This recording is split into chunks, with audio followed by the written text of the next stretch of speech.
வணக்கம் மக்களே. மீன் பொரிச்சிக்கிட்டு இருக்கேன். ஜிலேபி மீன். இது முள் இருக்காது, பசங்க சாப்பிடுவாங்க. அதிக முள் இருந்தால் பசங்க சாப்பிட மாட்டானுங்க. பசங்களுக்கு மட்டும்தான் மீன் வறுக்கிறது. ஆயில் ஐட்டமே சாப்பிடக்கூடாது. குழம்பு மீன் தான் நல்லது. பசங்க கேட்குறானுங்க, பசங்களுக்கு மட்டும் மீன் பொரிச்சிக்கிட்டு இருக்கேன். பாக்கி சாதம் எல்லாம் ரெடியாக இருக்குது, சாப்பிட வேண்டியதுதான். மீன் சூடாக இருந்தால் தானே பொரிச்ச மீன் நல்லாயிருக்கும்.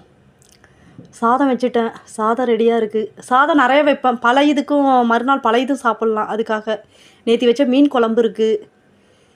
மறுநாள் தான் மீன் குழம்பு நல்லாயிருக்கும், டேஸ்ட்டாக இருக்கும். தயிர், மாங்காய், எப்பயுமே மாங்காய் இருக்கும். கீரை டெய்லி, புளிச்ச கீரை, வெயில் அதிகமாக இருக்கிறதால டெய்லி புளிச்ச கீரை இருக்கும். மீன் பொரிச்சிட்டேன், சாப்பிட வேண்டியதுதான். உங்கள் வீட்டில் என்ன சமையல்? சிக்கன் இல்லாமல் மீன் அடிக்கடி சேர்த்துக்கிறது உடம்புக்கு நல்லது.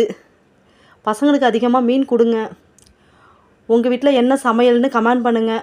பிடிச்சிருந்தா சப்ஸ்கிரைப் பண்ணுங்கள், லைக் பண்ணுங்கள், ஷேர் பண்ணுங்கள். பாய்.